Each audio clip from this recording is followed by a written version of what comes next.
Isfahan تمام کاموں سے جان چھڑوا کر گھر لوٹا تھا۔ پورا راستہ وہ مینا کو ہی سوچے جا رہا تھا، وہ اس سے کیا بات کرے گی؟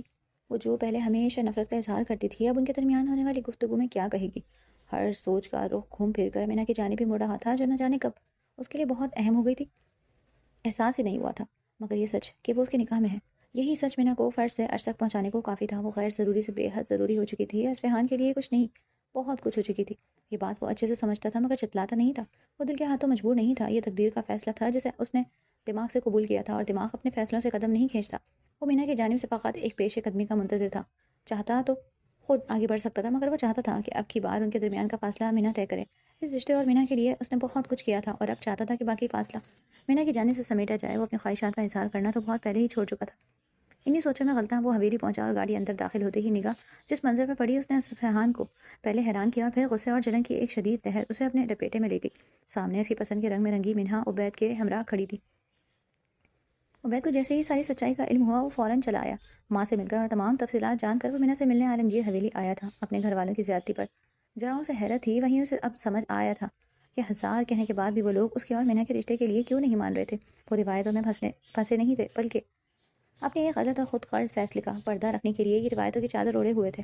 مینا جو اصفہان کی آمد کی امید لگائے کھڑکی پر کھڑی تھی، عبید کو دیکھ کر اسے کچھ مایوسی ہوئی، اور پھر عبید سے ہوئی آخری ملاقات یاد آنے پر اسے عبید پر غصہ بھی آیا تھا، مگر اب اسے گزری باتوں کو یاد نہیں رکھنا تھا۔ اس لیے وہ نیچے آئی تھی، جانتی تھی کہ عبید اگر یہاں آیا ہے تو اس سے ملنے ہی آیا ہوگا، اور سارا سچ جان کر ہی۔ وہ دونوں اب آمنے سامنے تھے۔ عبید نے پہلے اپنے رویے کی معافی مانگی تھی، اور پھر کھلنے والے سچ پر اپنی حیرت کا اظہار بھی کیا۔ وہ مینا کے ساتھ ساتھ اصفہان سے بھی بات کرنا چاہتا تھا، مگر اصفہان یہاں تھا نہیں، اور پھر جب اصفہان حویلی لوٹا، اس وقت عبید مینا کو تسلی کے ساتھ اپنے دامن کی یقین دہانی کروا رہا تھا، اور یہ منظر کسی کی آنکھوں میں بہت زور سے چبھا تھا۔ اصفہان کی آمد سے آگاہی حاصل کرنے پر وہ دونوں ہی اس کی جانب متوجہ ہوئے تھے۔ مینا اصفہان کو دیکھ کر چونکی، کیونکہ آج پہلی بار اصفہان کے خوبرو چہرہ اس کے ذہن اور دل کی ترجمانی کر رہا تھا۔ اس کے چہرے پر ناگواری کے تاثرات بہت واضح تھے، ماتھے پر شکنیں تھیں۔ مینا سمجھ گئی کہ وہ عبید کی یہاں موجودگی کی وجہ سے برہم تھا۔ عبید کو بھی اصفہان کے تیور دیکھ شرمندگی ہوئی تھی، مگر وہ یہاں کسی غلط نیت سے تو نہیں آیا تھا۔ وہ تو مینا سے بات کرنے اور اصفہان سے اپنے غلط رویے کی معافی مانگنے ہی آیا تھا۔ اصفہان کچھ پل ان دونوں کو دیکھنے کے بعد بنا کچھ کہے سنے تیزی سے اس کے پاس سے گزر کر اندر چلا گیا، البتہ اپنے پیچھے حویلی کا مین ڈور پٹکنا نہیں بھولا تھا۔ مینا آنکھیں مون کر اپنے اندر اٹھتی بے چینی کو تپکنے کی کوشش کرنے لگی۔ ابھی تو پہلی غلطیوں کی معافی مانگنا باقی تھا، اور انجانے میں وہ اصفہان کو پھر سے غصہ دلا گئی تھی۔ آئی تھنک میں چلتا ہوں مینا، مجھے شاید آنا ہی نہیں چاہیے تھا۔ عبید نے سر جھکائے ندامت کا اظہار کیا، اور مینا جو اپنی ہی سوچوں میں گم تھی، اس نے عبید کو جواباً ایک لفظ بھی نہ کہا تھا، بس خاموشی سے اندر کی جانب چلی آئی۔ سوچوں میں مگن وہ اصفہان کے کمرے کے دروازے تک آئی تھی، مگر اب اس میں اتنی ہمت نہ تھی کہ وہ اس سے بات کر سکے، دروازے پر دستک دے کر اندر آنے کی اجازت طلب کر سکے۔ اپنے رب سے مدد مانگتے اس نے دروازے پر دستک دی۔ اصفہان! دستک کے ساتھ ہی اس نے آہستگی سے اصفہان کو پکارا، مگر اندر سے کوئی جواب نہ آیا۔ مینا نے ہمت کر کے پھر سے دستک دی۔ کیا میں اندر چلی جاؤں؟ وہ ابھی سوچ ہی رہی تھی کہ جب پیچھے سے آتی سوریا نے اسے روکا۔ چھوٹی بی بی، اصفہان صاحب تو بڑے مالک کے ساتھ اسٹڈی میں ہے، سوریا کہہ کر چلی گئی، اور مینا گہرا سانس لے کر رہ گئی۔ پھر خود کو اصفہان کے سامنے کے لیے تیار کرتی وہ اسٹڈی کی جانب چلی گئی۔ وہ جانتی تھی کہ عالمگیر صاحب کی موجودگی میں اصفہان بھی آنے غصے کا اظہار کرنے سے دریغ کرے گا۔ وہ خود کو مضبوط بناتی اسٹڈی کی جانب آئی، جہاں اندر اصفہان اور عالمگیر صاحب آفس کے مسئلے پر ہی بات کر رہے تھے۔ دستک دیتے ہی مینا کو فوراً اندر جانے کی اجازت مل گئی۔ وہ اندر گئی تو عالمگیر صاحب نے سوالیہ جبکہ اصفہان نے دہکتی نگاہ اس پر ڈالی۔ مینا کا اصفہان کو دیکھنا اور انگلی مسلنا عالمگیر راٹھور کو سمجھا گیا کہ وہ اصفہان سے بات کرنے آئی ہے۔ عالمگیر راٹھور جو اصفہان جو پہلے ہی کافی بیزار سا محسوس کر چکے تھے، مینا کے آتے ہی اس کے ماتھے کی تنی ہوئی رکھے انہیں سمجھا گئی کہ ان کے سپوت کا مزاج پھر سے بگڑا ہوا ہے۔ عبید کو تو وہ بھی یہاں دیکھ چکے تھے، ہو نہ ہو یہ سب اسی بدولت تھا۔ عالمگیر جیسے زمانہ شناس شخص کے لیے یہ سب سمجھنا مشکل نہیں تھا۔ چلے میرا کام ہو گیا، آپ لوگ بات کریں۔ عالمگیر راٹھور ٹیبل سے کچھ کاغذات اٹھا کر اصفہان کے کندھے پر ہاتھ رکھ کر اسے آنکھوں میں بہت کچھ سمجھاتے کمرے سے چلے گئے تو ایک بوجھل سی خاموشی اسٹڈی میں چھا گئی۔ اصفہان مینا کو ایک نظر دیکھ کر سر جھٹکتا پیچھے لگے کیبنٹس کی جانب متوجہ ہو گیا۔ وہ مینا نے بات کا آغاز کرنے کی خاطر الفاظ تلاشنا شروع کیا۔ اصفہان کا سارا دھیان مینا کی جانب بھی تھا۔ اصفہان وہ عبید مینا کو سمجھ نہیں آ رہی تھی کہ کیا اور کیسے کہے، اور انجانے میں وہ پھر سے عبید کا ذکر کر کے اصفہان کا موڈ مزید بگاڑ رہی تھی۔ کیبنٹ میں بے مقصد فائل دیکھتا وہ عبید کے ذکر پر ایک بار پھر جل بھن گیا تھا۔ وہ ان دونوں کی بات کرنے کے بجائے عبید کا ذکر خیر پھر سے لے آئی تھی، مگر اس کے پاس سوائے ضبط کرنے کے اور کوئی حل نہیں تھا۔ میرا مطلب ہے عبید بس بات کرنے آیا تھا۔ مینا نے بات مکمل کی۔ اچھی بات ہے، اندر بٹھانا چاہیے تھا، دروازے سے کیوں بھیج دیا؟ اصفہان کے انداز میں طنز کی کثیر مقدار شامل تھی۔ بنا پلٹے ہی مینا اس کے چہرے کے بگڑے زاویوں کا اندازہ لگا پا رہی تھی۔ وہ میں تو تمہارا انتظار کر رہی تھی، مینا نے پھر کہا۔ کیوں؟ اصفہان نے فوراً پر امید لہجے میں پوچھا۔ وہ مجھے تم سے میرا مطلب تم رات حویلی آئے تھے تو میں ساتھ آئی نہیں تمہارے، مجھے لگا میں نے غلط کیا۔ مینا سے بات کرنے کے بجائے نہ جانے کیا کیا کہتی جا رہی تھی۔ نہیں ٹھیک کیا تم نے، بس میں نے ہی تمہاری حویلی آ کر غلط کیا۔ آئندہ کوشش کروں گا جب تم اپنوں کے پاس ہو تو میں مداخلت نہ کروں۔ آج بھی میری وجہ سے عبید کو جلدی جانا پڑ گیا ہوگا۔ اصفہان ایک جز میں پلٹتا اس کے سامنے آیا تھا اور الفاظ چبا چبا کر کہتا مینا کو گہری نظروں سے دیکھنے لگا۔ ایسا نہیں ہے، مینا نے خود کو کمپوز کرتے نرمی سے کہا۔ آج اصفہان کی باتوں پر تو اسے غصہ بھی آ رہا تھا اور مینا کا یہ نرم انداز اصفہان کو گھٹنے ٹیکنے پر مجبور کیے دے رہا تھا۔ تو کیسا ہے؟ قدرے نرمی سے پوچھتے اصفہان نے اس کی آنکھوں میں دیکھا۔ سرمئی آنکھوں میں سجی کاجل کی سیاہی اسے اپنی جانب مائل کر رہی تھی۔ ہلکا فیروزی رنگ اس کی رنگت پر بہت جچ رہا تھا۔ اصفہان کی محویت مینا کے چہرے کا رنگ بدلنے لگی۔ مجھے رات کو تمہارے ساتھ آ جانا چاہیے تھا، مینا نے انگلیاں چٹکاتے نظریں چرائیں۔ کیوں؟ اصفہان نے جانچ نظروں سے اسے دیکھا تو مینا لب کچل کر رہ گئی۔ اصفہان سمجھ رہا تھا کہ وہ کیا بات کرنا چاہتی ہے مگر کر نہیں پا رہی تھی۔ مگر یہ تو طے تھا، اب اس موضوع کی جانب اسے خود ہی آنا تھا۔ تم جانتے ہو کیوں؟ مینا نے نظریں چراتے ہوئے کہا۔ میں کچھ نہیں جانتا، اصفہان نے کندھے اچکاتے ہوئے کہا تو مینا نے ایک شکایتی نگاہ اصفہان پر ڈالی جسے نظر انداز کرتا وہ پھر سے کیبنٹ کی جانب مڑ گیا، کیونکہ اگر وہ کچھ دیر مینا کے سامنے مزید رہتا تو یقیناً اس کی شرمندگی اور اجازت کو دیکھتا خود ہی وہ بات کہہ دیتا جو مینا کہہ نہیں پا رہی تھی، یا پھر اس کی آنکھوں کی سیاہی اسے خود میں گم کر لیتی۔ تمہیں کچھ اور کہنا ہے تو کہو۔ کچھ دیر مینا وہیں خاموشی سے کھڑی رہی اور اس کی بات کرنے کا منتظر اصفہان پھر پوچھنے لگا، مگر مینا کی جانب سے ہنوز کوئی جواب نہیں آیا، جس پر اصفہان ایک پل کو پلٹا تو مینا کو غائب دماغی سے کچھ سوچتے ہوئے پایا۔ بات نہیں کرنی تھی تو آئی ہی کیوں؟ اصفہان دل ہی دل میں شکوہ کر گیا۔ اب نہ جانے کون سی سوچ و بچار چل رہی تھی، وہ دل ہی دل میں کرتا یہی سوچ رہا تھا۔ وہ عبید کے مینا نے سوچوں میں سے نکل کر کچھ کہنا چاہا مگر عبید کا نام سن کر تو اس بار اصفہان ہتے سے ہی اکھڑ گیا تھا۔ کہاں وہ مینا سے اپنے بارے میں بات کرنا چاہتا تھا اور کہاں گھوم پھر کر پھر سے عبید کا ذکر نکل کر آ جاتا۔ مجھے نہیں جاننا کہ عبید کیا چاہتا ہے اور کیا نہیں، ہٹو سامنے سے، بے مروتی سے کہتا اصفہان بنا کسی لحاظ کے طوفان بنا اسٹڈی سے نکل گیا اور مینا کو اصفہان کو یہ بتانا چاہتی تھی کہ عبید اس سے معافی مانگنا چاہتا تھا۔ اس کی بات وہیں کے وہیں رہ گئی۔ اس کا خیال تھا کہ عبید کے بعد وہ اپنی غلطیوں کی معافی کا اظہار بھی کرے گی، مگر اس کا خیال فقط اس کا خیال ہی رہا۔ اصفہان ایک بار پھر جا چکا تھا۔ وہ غصے سے کھولتا اپنے کمرے میں آیا تھا اور دروازہ لاک کرتا خود کو اندر بند کر لیا۔ وہ نہیں جانتا تھا کہ ابھی عالمگیر یا الماس بیگم میں سے کوئی اس سلسلے میں بات کرے۔ وہ مینا کی ہر غلطی پر بدتمیزی معاف کر دینا چاہتا تھا مگر عبید کا ذکر بار بار آنا اس کے لیے ناقابل برداشت تھا۔ ایسا نہیں تھا کہ وہ اس پر شک کر رہا تھا مگر وہ جیلس تھا۔ مینا اس کی بیوی تھی مگر وہ عبید کے لیے نرم گوشہ رکھتی تھی، اور پھر وہ بھول کیسے سکتا تھا کہ اصفہان سے نکاح بھی تو عبید کو بچانے کے لیے ہی کیا گیا تھا۔ مینا اور اصفہان کی بات ہو کر بھی نہیں ہو سکی تھی، جس نے مینا کو مایوس اور اصفہان کو برہم کیا۔ وہ اپنے کمرے میں بند تھا اور کھانے کے وقت بھی بلانے پر کمرے سے نکلا۔ کھانے کی میز پر بھی اس کا انداز مینا کے ساتھ بڑا لیا دیا سا تھا، جبکہ آج پہلی بار اپنے شوہر اور اس کے گھر والوں کے ساتھ کھانے کی میز پر موجود تھی، مگر شوہر کا لیا دیا انداز اسے روحان سا کر رہا تھا۔ وہ جانتی تھی کہ اسے ہی اصفہان اور اپنے درمیان کے فاصلے کو سمیٹنا ہے۔ الماس نے اصفہان سے بات کرنے کو کہا تو مینا نے انہیں روک دیا۔ اپنا بگاڑا اسے خود ہی سلجھانا تھا۔ کھانے کے بعد اصفہان دلاور اور اسامہ کے ساتھ ایک بار پھر باہر چلا گیا۔ وہ مینا کے صبر کا امتحان لے رہا تھا اور مینا کو اس امتحان میں کامیابی حاصل کرنی تھی، اس لیے بنا کوئی ہنگامہ کیے وہ اصفہان کے لوٹ آنے کا انتظار کرنے لگی، جو رات گئے تک انتظار ہی رہا۔ اصفہان کی آمد کی امید اب نا امیدی میں بدل گئی تھی۔ رات کے 12 بج چکے تھے۔ مینا پانی لینے کچن میں آئی تو دلاور کو قیام گاہ میں دیکھ کر وہ چونکی۔ اگر یہ اس وقت یہاں تھا تو اصفہان کو بھی یہی کہیں ہونا چاہیے تھا، کیونکہ دونوں اکٹھے ہی حویلی سے گئے تھے۔ مینا کو آتا دیکھ وہ ادب سے اٹھ کھڑا ہوا۔ تم اس وقت یہاں؟ مینا نے جاننے کے باوجود پوچھا۔ اصفہان کہاں ہے؟ ارد گرد نگاہ دوڑاتے اس نے مزید استفسار کیا۔ جی مالک اسامہ صاحب کے ساتھ ہی تھے، کہہ رہے تھے آتے ہوئے دیر ہو جائے گی، بس انہی کا انتظار کر رہا ہوں۔ دلاور کے بتانے پر مینا نے گھڑی کی جانب دیکھا۔ 12 تو پہلے ہی بج چکے تھے، مزید کتنی دیر وہ باہر رہنے والا تھا؟ کیا یہ سب وہ مینا سے دور رہنے کی خاطر کر رہا تھا؟ اس کے دل میں خیال نے سر اٹھایا۔ اچھا تم جاؤ آرام کرو، اصفہان جب آیا تو کافی میں بنا دوں گی۔ مینا نے سوچا کہ شاید ایسے اسے اصفہان سے بات کرنے کا موقع مل جائے۔ مینا کی بات پر دلاور چونکا۔ وہ مینا کے سچ جان لینے کی خبر امین سے سن چکا تھا۔ جی بہتر بی بی، مالک گھنٹے تک لوٹ آئیں گے، دلاور نے محتاطانہ انداز میں سر جھکائے کہا اور پلٹا۔ زیادہ تابعداری کا ثبوت دینے کی ضرورت نہیں ہے، اسے کال مت کرنا۔ مینا نے پیچھے سے حکم صادر کیا تو وہ سمجھ کر سر ہلاتا باہر چلا گیا۔ مینا کچن سے پانی پی کر اصفہان کے انتظار میں وہیں صوفے کی پشت ٹیک لگائے بیٹھ گئی، اور انتظار جو کہ زیادہ طویل تو نہ تھا مگر مینا کے لیے طویل بن گیا تھا۔ وقت تھا کہ کچھوے کی رفتار سے چلنے لگا۔ آنکھیں موندے موندے وہ اپنے اور اصفہان کے بارے میں سوچنے لگی۔ اس دوران ایک بار اس کی ہلکی سی آنکھ بھی لگی مگر وہ پھر جا گئی۔ ٹھیک 45 منٹ بعد باہر سے ایک گاڑی کی آواز آئی تو مینا فوراً اٹھ کر کچن کی جانب چلی گئی اور کافی بنانے کی تیاری پہلے ہی شروع کر دی، کیونکہ اصفہان کا کوئی بھروسہ نہیں تھا مینا کے پوچھنے پر وہ کافی سے ہی انکار کر دیتا۔ دلاور ایک کپ کافی؟ وہ دلاور کو آواز دیتا کچن کی جانب آیا جہاں سے کٹر پھٹر کی آوازیں سنائی دے رہی تھیں۔ کچن میں آ کر مینا کو دیکھ کر چونکا اور اس کی بات مینا میں ہی منہ میں ہی رہی۔ سامنے مینا بڑے ہی مگن انداز میں کسی کام میں مشغول تھی، مگر در حقیقت خود کو مگن ظاہر کر رہی تھی، جبکہ اس کی تمام طرح حساسیات اس وقت دروازے پر کھڑے شخص پر جمی تھی۔ اصفہان بھی مینا کو یہاں دیکھ کر خوشگوار حیرت کا شکار ہوا۔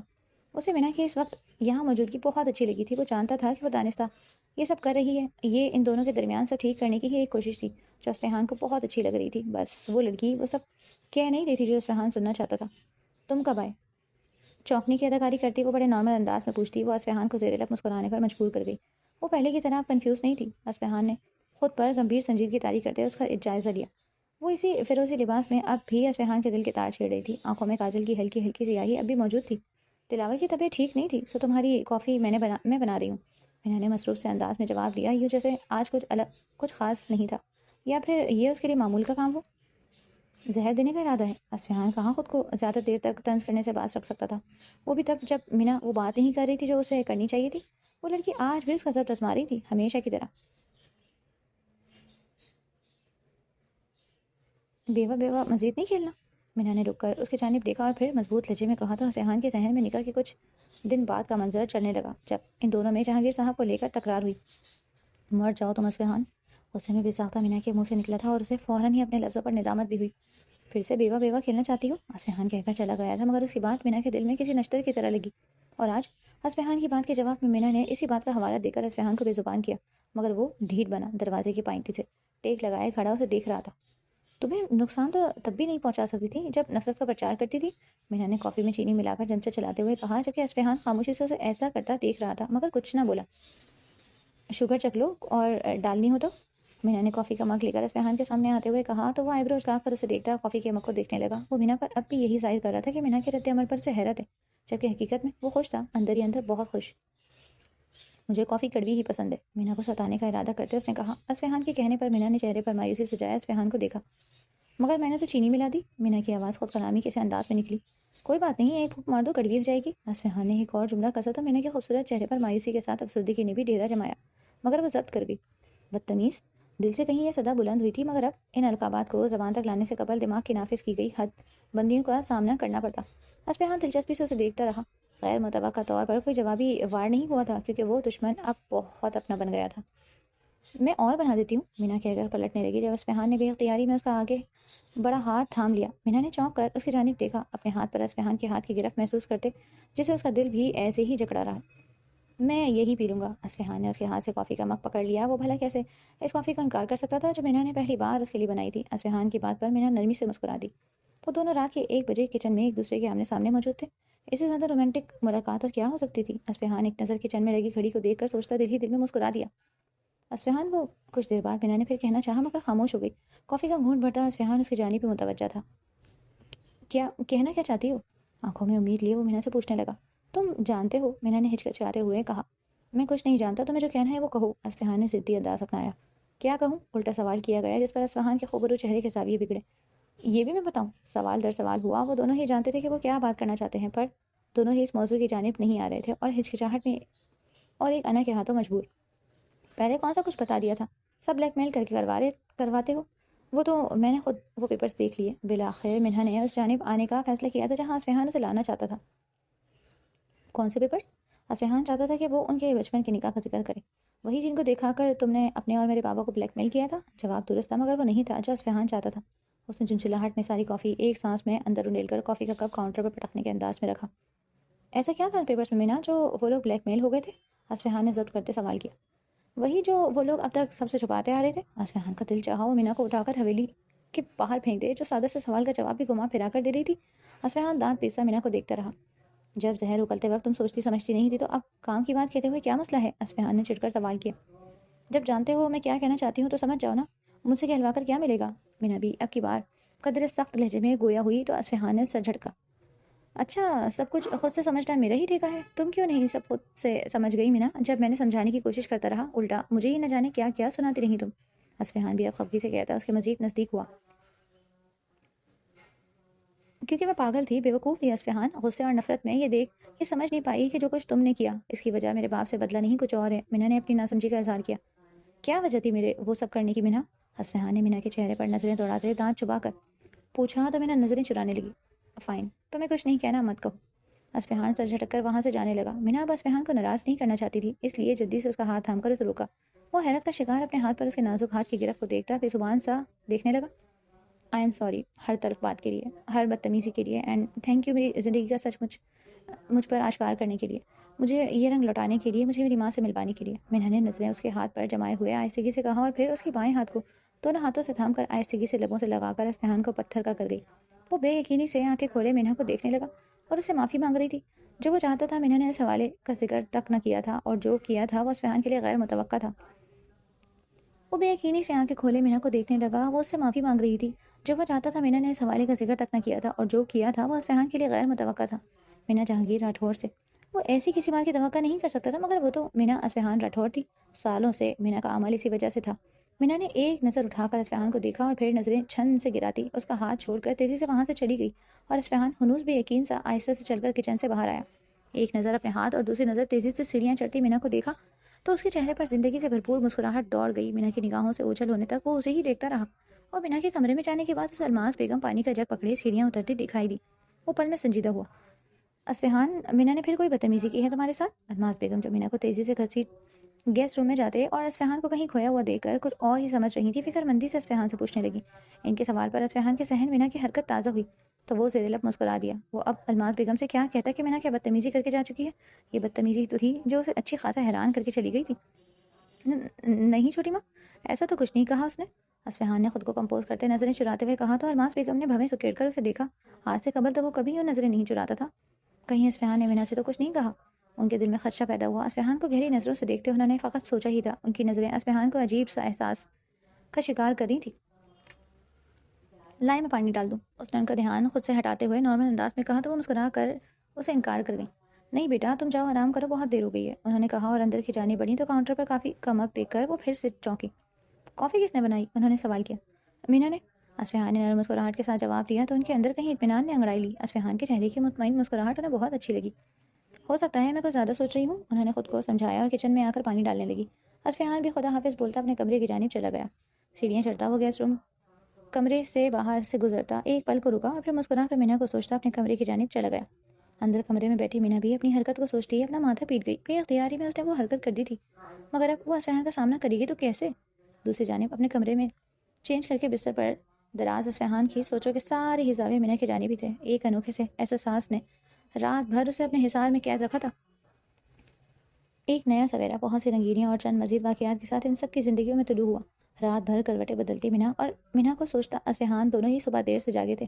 چونکہ یہ اتوار کا دن تھا تو آج سبھی گھر ہی تھے۔ عالمگیر صاحب اور الماس بیگم آج موسم خوشگوار ہونے کی وجہ سے باہر لان میں بیٹھے تھے۔ اصفہان جب سے باہر سے لوٹا تھا ناشتہ وہ لوگ اصفہان کے ساتھ ہی کیا کرتے تھے، اور اب تو مینا بھی ان کے ساتھ ہی۔ بچے اٹھے نہیں ابھی تک؟ عالمگیر صاحب نے اخبار پر نظریں دوڑاتے ہوئے استفسار کیا۔ نہیں، دونوں ہی رات کو دیر سے سوئے تھے۔ الماس بیگم کے لہجے میں کچھ ایسا تھا کہ عالمگیر راٹھور نے نظریں اخبار سے اٹھا کر ان کی جانب دیکھا۔ الماس بیگم نے بھی گزشتہ رات کے بارے میں عالمگیر صاحب کو بتایا۔ انہوں نے کوئی تبصرہ نہ کیا، البتہ ماتھے پر پرسوچ لکیریں ضرور ابھری تھیں۔ عالم، میں سوچ رہی تھی، الماس نے کچھ توقف کے بعد کہنا چاہا جسے مکمل ہونے سے قبل ہی عالمگیر صاحب نے سمجھ لیا۔ الماس، ابھی ان دونوں کو کچھ وقت دیں، ابھی تو ساری غلط فہمیاں دور ہوئی ہیں۔ مینا ابھی کافی غیر آرام دہ محسوس کر رہی ہے، عالمگیر صاحب نے الماس بیگم کو سمجھاتے ہوئے کہا۔ مجھے لگتا ہے کہ یہ فیصلہ بھی ان دونوں کو خود سے ہی کر لینے دیں، ایک دوسرے سے ڈسکس کر لیں، جب ان کا فیصلہ ہوگا تو ہی یہ قدم بھی اٹھایا جائے گا۔ الماس کو کچھ سوچتا دیکھ کر انہوں نے مزید کہا تو سمجھتے ہوئے سر ہلانے لگی۔ کچھ دیر انہیں دیکھتے رہنے کے بعد وہ مسکرا دیے۔ کبھی جو وہ ان کی بات سے اختلاف کرتی یا ان سے الجھتی، یہی سوچ انہیں ایک بار پھر زمینہ بیگم کی جانب لے گئی، جو ان کی مانتی کم اور اپنی منواتی زیادہ تھی، اور وہ شوہر ہونے کے ناطے ان کا مان بھی رکھ لیا کرتے تھے، مگر کسی کی نفرت نے ان سب لوگوں کا بہت نقصان کیا تھا، اور اس سب میں سب سے زیادہ خسارہ زمینہ کے حصے میں آیا، جس کے ضد انا اور بیجا غصے نے انہیں خالی ہاتھ ہی رکھا تھا۔ اور اب جو حالت ان کی تھی وہ عالمگیر صاحب کو اندر ہی اندر اذیت دیتی تھی، مگر وہ چاہ کر بھی ان کے لیے کچھ کر نہیں سکتے تھے۔ الماس، جو مینا اور اصفہان کو سوچ رہی تھی، اخبار کے پیچھے چھپے اس کے چہرے پر چھائی فکر سے اکثر انجان ہی تھیں، اور اگر جان جاتی تو بھی انہیں اعتراض نہ ہوتا۔ وہ تو آج تک زمینہ کو ہی عالمگیر کی پہلی بیوی اور اس حویلی کی اصل مالکن مانتی تھی۔ وہ نیند سے بیدار ہوا تو پہلا عکس جو اس کے ذہن پر بنا وہ مینا کا تھا۔ ہونٹوں پر مسکراہٹ سجائے وہ کتنی ہی دیر اس لمحے کو سوچتا رہا۔ فون پر میسج کی ٹون نے اس کا دھیان بھٹکایا۔ اسامہ کا پیغام دے کر وہ اٹھا اور فریش ہونے کے بعد کمرے سے باہر چلا آیا۔ اسے لگا تھا کہ آج معمول سے ہٹ کر گھر میں رونق ہو گئی، مگر آج قیام گاہ میں مکمل خاموشی تھی۔ گیسٹ روم کے دروازے پر ایک نظر ڈالتا وہ نیچے چلا آیا تو ملازمت سے عالمگیر صاحب اور الماس بیگم کے باہر ہونے کی اطلاع ملی۔ وہ باہر آیا تو اس کے قدم یک دم تھمے تھے۔ سامنے ہی مینا الماس بیگم اور عالمگیر راٹھور کے ہمراہ بیٹھی کسی بات پر مسکرا رہی تھی۔ وہی خوشگوار لمحہ تھا جہاں وہ تینوں مسکرا رہے تھے۔ اصفہان کا دل چاہا وہ لمحہ وہیں تھم جائے۔ اس کی نظریں مینا پر اٹک چکی تھیں اور شاید یہ اس کی نظروں کا تاثر ہی تھا جس نے کسی احساس کے تحت مینا کو نظریں اٹھانے پر مجبور کیا تھا۔ وہ پلٹی تو جہاں مینا کی مسکراہٹ سمٹی وہیں الماس بیگم اس کی نظروں کے تعاقب میں اصفہان کی جانب متوجہ ہوئیں۔ اصفہان آؤ بچے، الماس بیگم نے اصفہان کو مخاطب کیا تو وہ مسکرا کر اس جانب چلا آیا۔ نظریں مینا پر ہی جمائے ہوئے تھا جو آج گلابی رنگ کے ڈیزائنر سوٹ میں بہت کھل رہی تھی۔ آنکھوں میں کاجل آج بھی اپنی سیاہی پھیلائے ان آنکھوں کو دو آتشہ بنا رہا تھا۔ گڈ مارننگ مائی سن، عالمگیر صاحب کی آواز نے اس کی محویت میں خلل ڈالا۔ عالمگیر صاحب کو اصفہان روز ہی الگ اور فریش لگتا تھا۔ شاید اس کے دلی جذبات کے چہرے کو تر و تازہ بنا رہے تھے۔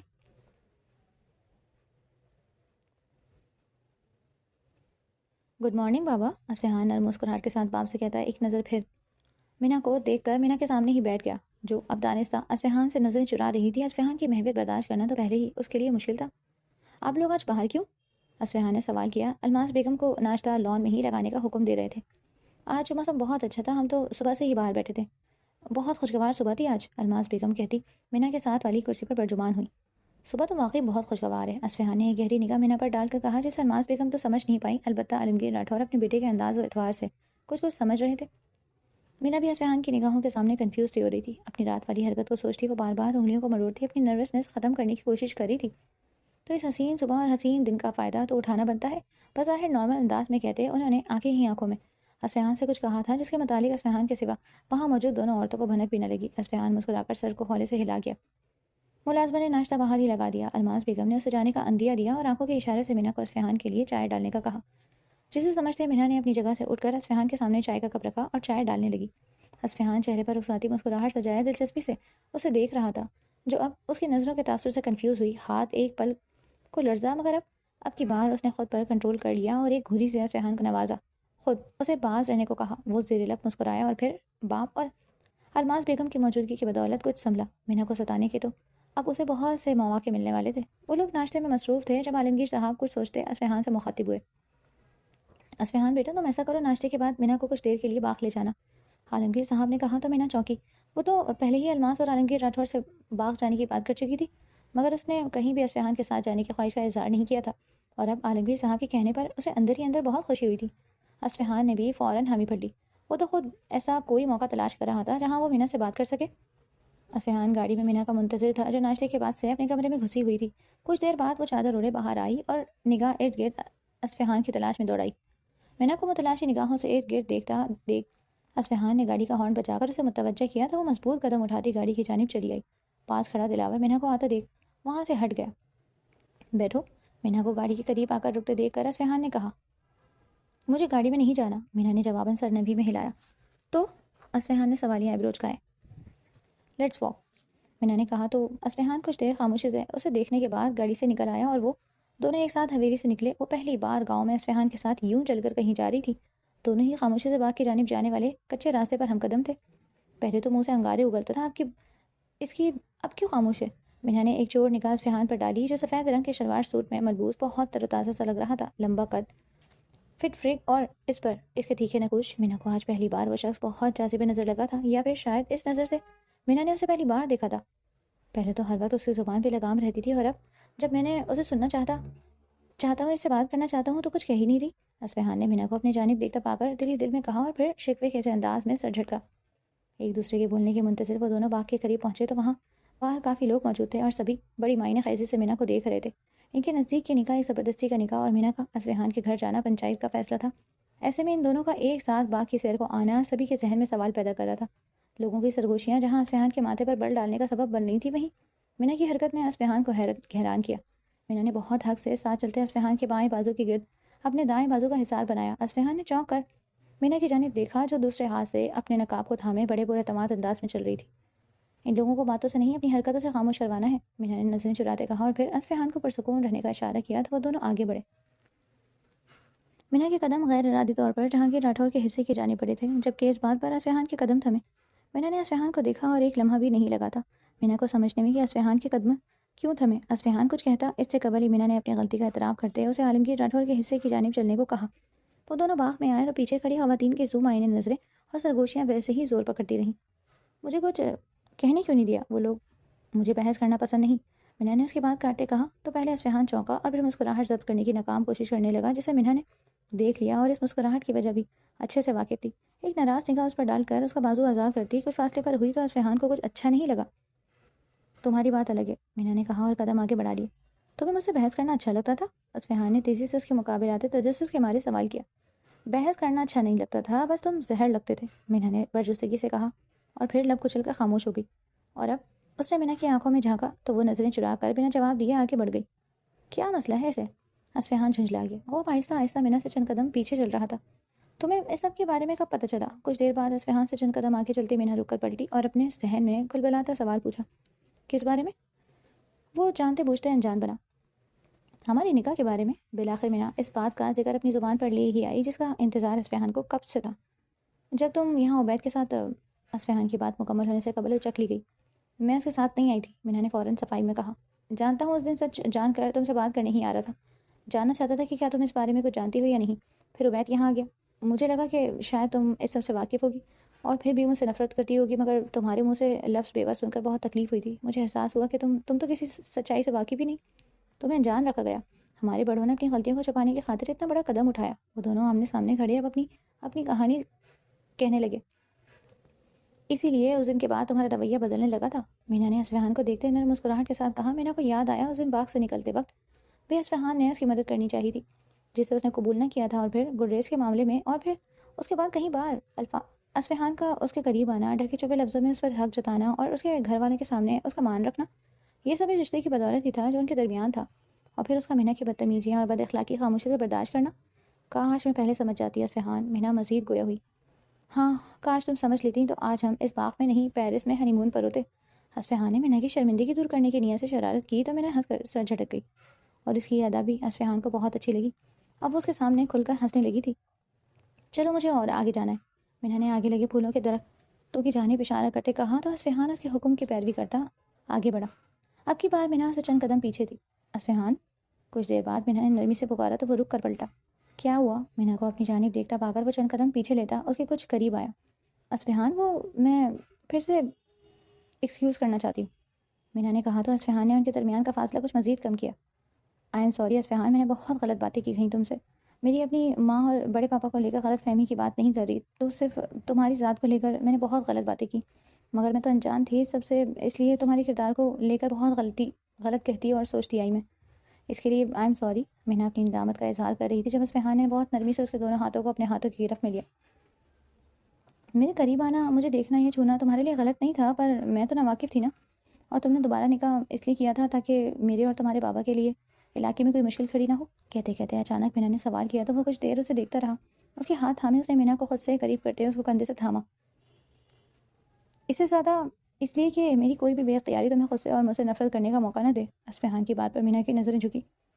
منہا، مرد کتنا بھی نیک ہو مگر من پسند عورت کو اپنے سامنے اور بہت پاس دیکھ کر کہیں نہ کہیں اس کا دل اور ارادے بھی ڈگمگا ہی جاتے ہیں، اور اگر وہ عورت آپ کی منقوہ ہو، آپ اس کی ذات پر مکمل حق اور اختیار رکھتے ہوں، اور وہ اس سب سے انجان آپ سے نفرت کا پرچار کرتی ہو اور آپ کو بھاؤ بھی نہ دیتی ہو، تو پھر تو معاملہ ہی الگ ہے۔ یہ سارا وقت اور تمہاری نفرت بڑا ہی دل جلا دیتی میرا، خود پر کیسے پہرے بٹھایا یہ میرا اللہ ہی جانتا ہے، اور پھر اگر سچ کا خلاصہ کر کے تمہیں اپنے پاس لاتا تو اپنے اور تمہارے باپ کے لیے بہت سی مشکلات کھڑی کر دیتا، بس پھر اس لیے خود کو ولن بنا دیا۔ اصفہان کی باتوں نے منہا کو حیران کیا تھا۔ وہ جو کہہ رہا تھا ویسے منہا نے تو کبھی محسوس نہیں کیا تھا۔ اس نے تو اس معاملے میں اصفہان کو بہت محتاط پایا۔ اصفہان نے آئیبروز لا کر منہا کی سوچوں کو جانے کی کوشش کی۔ من پسند تو کبھی نہیں تھی میں، منہا نے اس کی آنکھوں میں دیکھتے استفسار کیا۔ دل عجیب طرز سے دھڑکے جا رہا تھا، ایک تو اس شخص کی قربت اور پھر اس کی باتیں اور نظریں۔ نفرت کبھی نہیں کی تم سے، کیونکہ نفرت کی وجہ نہیں تھی، اور یہ بھی سچ ہے کہ سوچتا بھی نہیں تھا تمہیں۔ ہاں مگر جب غصہ آتا تھا تو شاید شدید آتا تھا، تب تم میرے دماغ میں کھلبلی سی مچائے رکھتی تھی۔ جب سالوں بعد تمہیں پنچایت میں دیکھا تھا منہا، تب تمہاری خود اعتمادی سے بہت امپریس ہوا تھا، مگر بابا سے تمہارا رویہ اچھا نہیں لگا تھا، اور جو حرکت جاتے ہوئے کر کے گئی تھی تم، اچھی خاصی آگ لگا کر گئی تھی تم، بس اس کے بعد ہوئی ساری لڑائیاں اسی وجہ سے تھیں۔ اصفہان نے بھی اپنے دل کی ہر بات منہا سے کہہ دی، جو بات وہ لوگ پہلے کہہ نہیں پائے تھے آج یہاں کر رہے تھے۔ اصفہان اپنے باپ کا مشکور تھا جس نے اسے یہاں منہا کے ساتھ آنے کو کہا تھا، ورنہ وہ شاید کبھی اس خواہش کا اظہار بھی نہ کرتا، اور اس کے سامنے کھڑی اس کی منقوہ بھی اس معاملے میں ٹکر کی انا پرست ثابت ہوئی تھی۔ اس لیے میری پازیب اپنے پاس رکھ لی تم نے، منہا نے تبصرہ کرتے ہوئے کہا تو اصفہان مسکرا دیا۔ کہاں ملی؟ مینا نے اصفہان کی آنکھوں میں جھانکتے مزید پوچھا۔ بیٹا کے باہر جب ہمارا جھگڑا ہوا تھا تب تو جانتا بھی نہیں تھا کہ تم صرف مجھ سے منسلک ہو، نہ جانے کیا سوچ کر تمہاری پازیب اپنے پاس رکھ لی۔ اصفہان ہنسا تو مینا کو اس کی مسکراہٹ بہت اچھی لگی۔ مجھے لوٹا دو، میری پسندیدہ پازیب ہے وہ، مینا نے ہاتھ اصفہان کی گرفت سے نکال کر کہا تو وہ اس کے دلکش چہرے کو گہری نظروں سے دیکھنے لگا۔ میرے کمرے میں ہے، جا کر لے لو، کس نے روکا ہے؟ اصفہان نے کندھے اچکاتے۔ وہ دونوں ہی ایک دوسرے کو دیکھ کر مسکرا دیے۔ پھر مینا نے نظروں کا زاویہ بدلا، مگر اصفہان کی نگاہیں اس کے چہرے پر سے نہ ہٹی۔ ایسے کیسے دیکھ رہے ہو؟ کچھ دیر اصفہان کو اپنے چہرے پر نظریں دوڑاتا دیکھ کر مینا پوچھ بیٹھی۔